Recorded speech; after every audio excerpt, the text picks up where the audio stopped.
The Bird and the Squirrel. One day, a beautiful bird came looking for food. The bird looked around and saw a mango on a mango tree.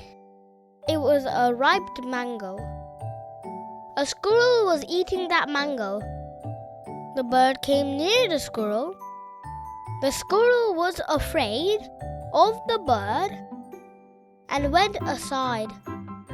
The bird started eating the mango. Cheep, cheep. Yum. The bird saw the squirrel was looking at her sad. "Come, squirrel, let's both eat this mango," said the bird.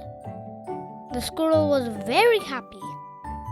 The bird and the squirrel ate the mango happily. The moral of the story: sharing everything equally with others is the best way of the life.